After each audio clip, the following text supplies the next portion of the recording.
That's right, you're right here at Galaxy 107 FM, and well, part two, yes it is. Tommy Steele and the boys are right here with us. This time, hopefully we're going to get all the way through the interview. And of course, Hard on a Man. Now, I gather, Tommy, that's off the how the hell did I get here and why am I doing it again scenario. Your new album. Now, tell me about Hard on a Man. How did you come to the lyrics of that? Well, you know, it was a long process, and I'll tell you that song, we actually recorded that song, believe it or not, Grant, about little over 2 years ago, and you know, it's just been an evolving thing, and it was a process that we didn't record it for anybody else but ourselves. We liked what we came up with for the music.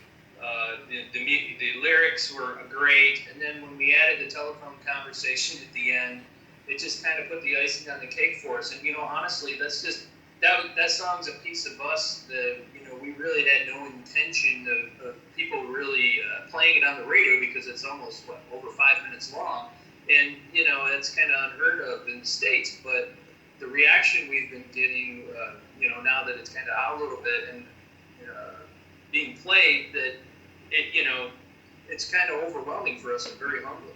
Well, you know, we absolutely love it here in Galaxy 107 FM, but I would dearly love you to be able to give a shout out to the young lady that was on the phone there.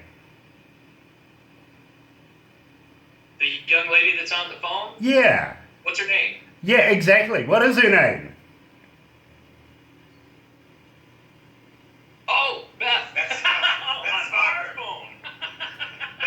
Yeah, I thought you said someone was like, your phone. No, Beth Stalker. She actually lives in Michigan, and she was on the American Idol, one of the, what was it, 2009 season, yeah, something like that, 2010 or something. Yes. And we became friends, and she came over, and I said, hey, you know, you want to put a track on one of our songs, you know, and I had just wrote that line out, and she said, yeah, and we started doing it. You know, what was really cool is, like, she really got into it. She was so emotional over that, you know, she had tears in her eyes when she was recording it, and I'm just like, wow, you know, we really put a lot of emotion in that, and that, coupled with, you know, the guitar solo that I put on the end, it was just very emotional, very strong feeling for us. You know, you actually had our engineer quite confused with that ending right there. He wasn't sure, should I leave it? Should I cut it out? Should I leave it? Should I cut it out? Looking at time constraints. And of course, it just sort of wanes off there for a little minute and then comes right back, if you know what I mean. So he was rather confused. He says to me, Grant, what should I do? I says, you leave it the way it is. That's the way it was recorded. Do not alter it in any way. So that's why we've particularly left that right in there. Now, you formed the band in 2006. Tell me, how did you meet? Well, you know, Dennis came into the band situation. What year was that? 2005. In 2005. And I knew Dennis. Dennis played with a bunch of other bands, and I had played with a bunch of other bands before that. But we played clubs, you know, all over Michigan, and we decided, hey, you know, we didn't have a band going on, and I had a little kind of a start to a band, and I said, hey, Dennis, you know, he was looking for a gig, and I said, why don't you come and try out, you know, what we got going on, and Dennis came over, and it clicked, and then at that point, we said, you know, we're going to go on the road, so we actually went on the road and started playing in all the states, all over, you know, the United States. And every hit, every hole in the wall, anyone that would let us play anywhere, we played. And, you know, a lot of times we ended up playing for basically nothing, just gas money and food, you know. And that kind of led us to, we recorded a small little demo back in 2007. And from that point, while we were doing that and we recorded that, we had an opportunity to go to Nashville and record our first record. It was actually a record called The Long Haul, which you have some tracks to that. And we and that's when we met Ricky in 2009. And Ricky came in and he started playing with us, and that's where everything kind of took off for us. And we had, from that record, we had 5 singles on the radio, and we started touring and doing bigger shows and actually getting paid, at least a little bit. And and kind of went on from there. And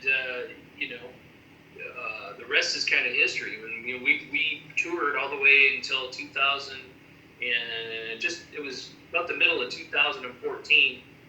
We came off the road, and that's when we started making this record. When we said, "Hey, you know what? We got to do something different." We were drugged through the trenches. When they take you out and they work you like dogs. Believe me. And, we just. I fully understand that. I really do. Believe me, I've been in a number of bands over the years myself, and started absolutely nowhere. In fact, when I first started playing many years ago, I was busking on the street and worked my way up through the echelon of being what I think was a superstar, which ends me up in my own bedroom right now, being a superstar, because I won't play for anybody else anymore. I just won't do it. It's too painful for everybody to listen to. It really is. But as an engineer, I listen to every part. I don't listen to music as a fan anymore, and haven't done so for many years. I break it down into increments. And Dennis, I love your backline. I love your bass. I love the way Ricky hits those toms, hits those hi-hats, everything like that. You have the whole package as the Tommy Steele Band. Now, Tommy, how long have you been playing the guitar? Oh, actually, I started out playing drums. So I was a drummer. I started playing drums when I was 11 years old. And when I played in rock bands, heavy metal rock bands. And when I turned 18, I guess I always had a guitar laying around, because my mom, when she used to sing in clubs every once in a while. I actually have a picture of my mom pregnant singing on stage with me. And that kind of, fell over into my childhood. So there was always a guitar laying around. And, I knew about 3 chords, and a friend called me up and said, "Hey, country music is really getting around. We can make some extra money playing all these clubs." And I said, "Hey, I got a guitar, I can come in and I'll play." And I was nothing more than just, going to fill in as a rhythm guitar player. And that led to, playing 7 nights a week. And all of a sudden now I found myself playing lead guitar and singing lead. And really, we actually had a very successful cover band, and we were doing pretty good, and that kind of led us to where we're at today. Well, I think you're going to be not only legends in country music, simply because right now we remember the other day it was about 5,200,000, something like that. Right now we have hooked in 5,866 because we've been pumping you guys saying, "Hey, listen, they're coming back." So we have that many people right now so excited to hear that you're right here with us. So very cool. Now, I got to ask about Ricky. How long has he been playing the drums?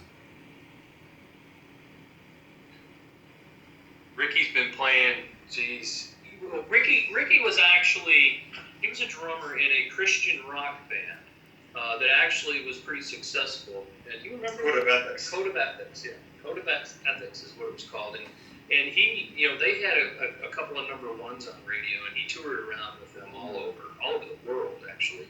And that's kind of where he came from. And then when he hooked up with us in 2009, he's been with us ever since, and he couldn't be such a nicer guy, nicer gentleman. I mean, same way with Dennis. He's sometimes a pain in your rear, but just kidding. I am They're so great people, and I can't express that more of that. You really need to be brothers in this business, because if you're not, it's not going to last. Exactly, and I'm so pleased that you actually gave him a little stick right there because, it's all right to be glossy and nice and everything like that, but Dennis has got big shoulders. He can handle it. I'm sure he can. Now, every time we do an interview, we have a lady get in touch with us from Australia, which has nothing to do with us, really. It's just over the ditch. She comes out of Cairns. She's moved from Brisbane.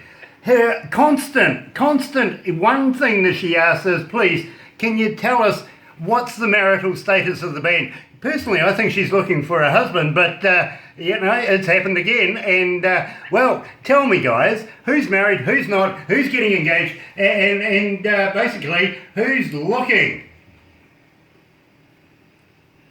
Well, I think, Dennis has a lot of sheep.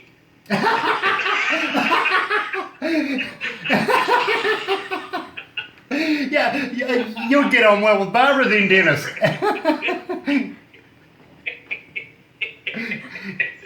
I love that.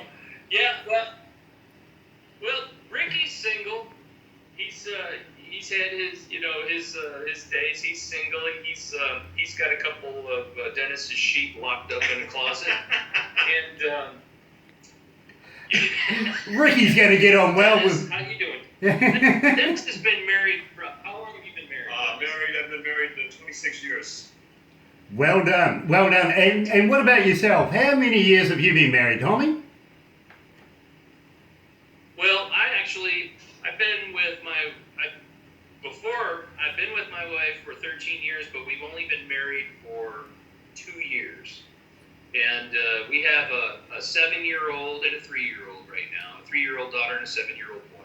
It is absolutely brilliant that you got that right, actually, because believe me, later on down the track, the wife's going to be watching this going, you made a mistake. I know what it's like, I really do. It wasn't 2 years, it was 2.3 years. Yeah, exactly. You missed out the important part. But without the wives' understandings and support, a lot of bands don't actually get to do what you guys do and travel around the countryside entertaining people because, believe me, a lot of wives like to have their husbands home at night and certainly not in front of a lot of other women anyway.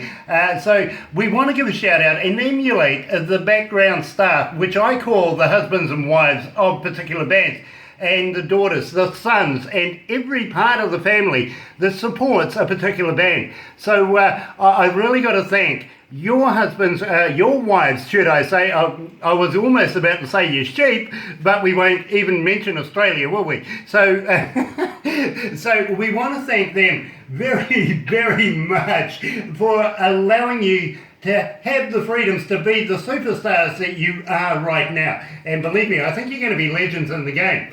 Now, I want to talk to you about how the hell did we get here? Now, that's not only the title track, but it is, of course, the name of the CD that you're releasing very, very shortly. Tell me about that. Where did you get it produced? Who was your producer? And let me know when you're going to give me some so that I can give them away to our audiences that are listening, because we want to keep Tommy Steele rolling here.